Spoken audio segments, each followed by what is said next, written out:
65 कौरव सैनिक लापता हो गए थे। लव और कुश की 50वीं पीढ़ी में शल्य हुए, जो महाभारत युद्ध में कौरवों की ओर से लड़े थे।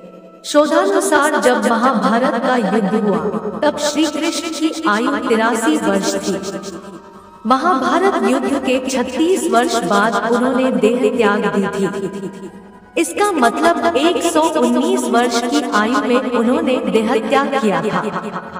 भगवान श्री कृष्ण द्वापर के अंत और कलयुग के आरंभ के संधि काल में विद्यमान थे। भागवत पुराण में अनुसार श्री कृष्ण के देह छोड़ने के बाद 3102 ईसा पूर्व कलिकाल का प्रारंभ हुआ था। इस प्रकार कलयुग को आरंभ हुए 5120 वर्ष हो गए हैं।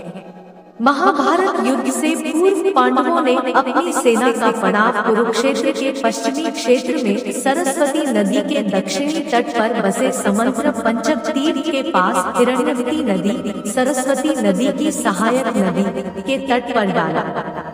कौरवों ने कुरुक्षेत्र के पूर्वी भाग में वहां से कुछ योजन की दूरी पर एक समतल मैदान में अपना पड़ाव डाला।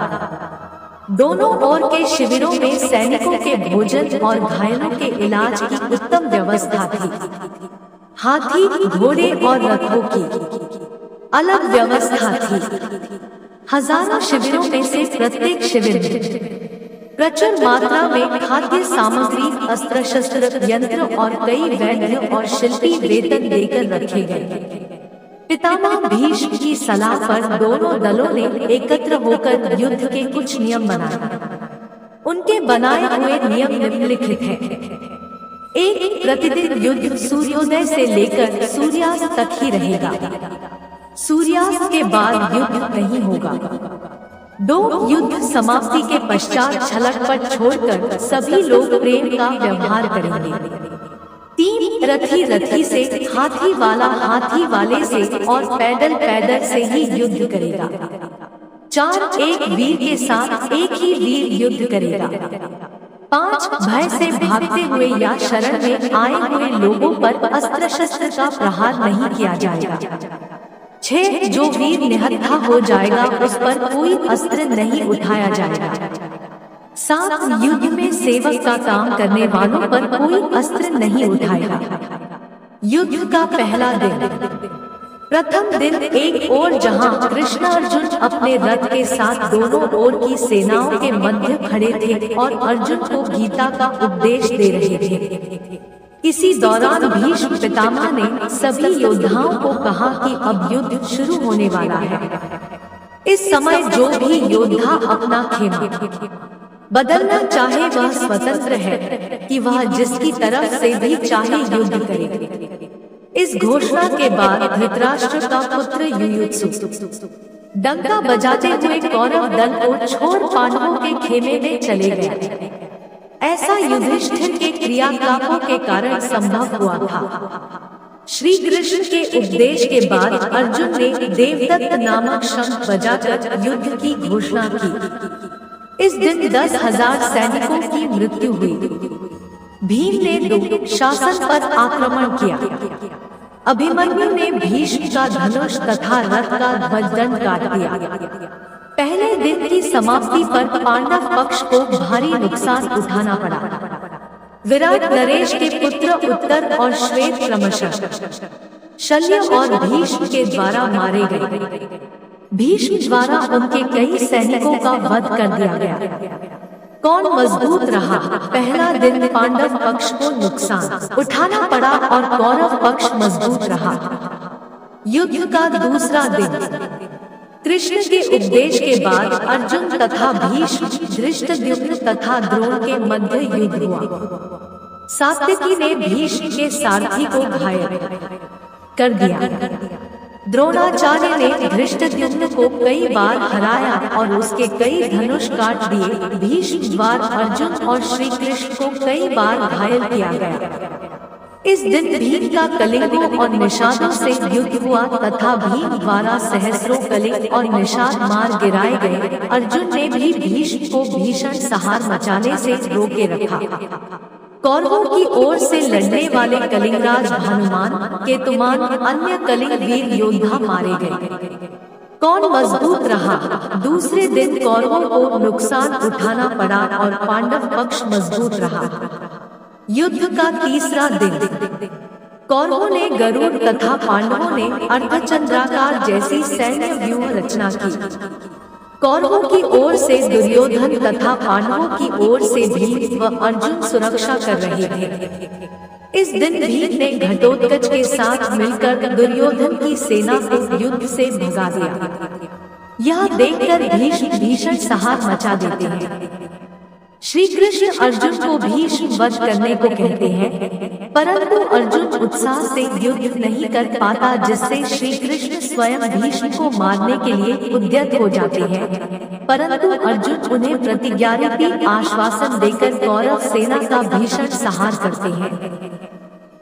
वे एक दिन में ही समस्त राज्य, सौवीर, शूद्रक और मालव क्षत्रिय गणों को मार गिराते हैं। भीम के बाण से दुर्योधन अचेत हो गया और तभी उसका सारथी रथ को भगा ले गया। भीम ने सैकड़ों सैनिकों को मार गिराया। इस दिन भी कौरवों को ही अधिक क्षति उठाना पड़ती है।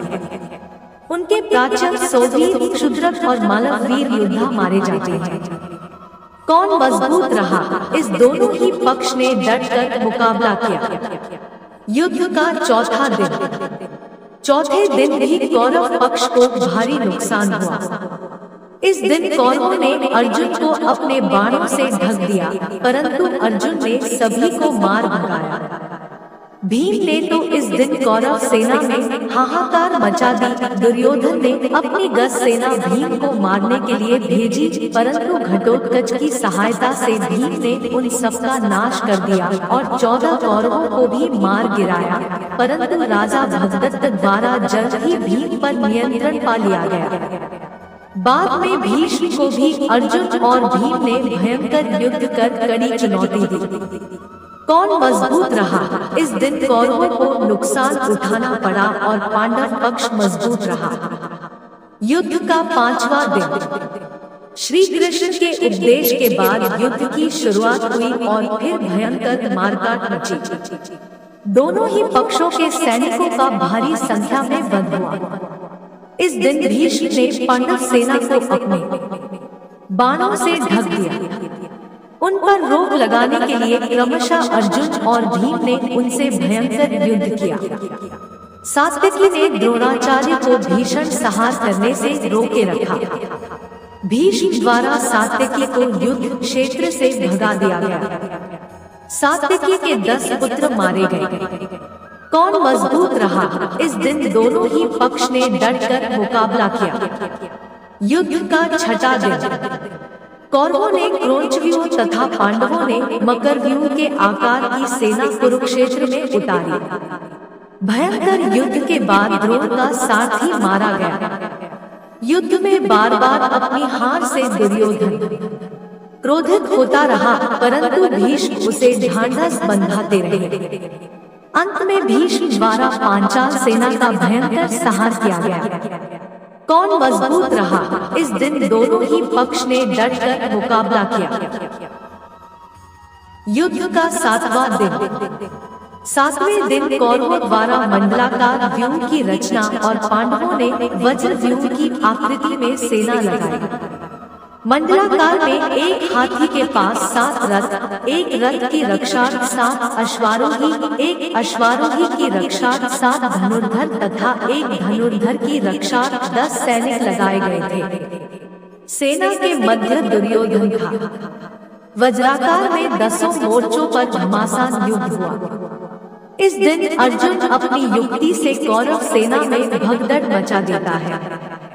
धृष्टद्युम्न दुर्योधन को युद्ध में हरा देता है। अर्जुन पुत्र इरावान द्वारा विंद और अनुविंद को हरा दिया जाता है।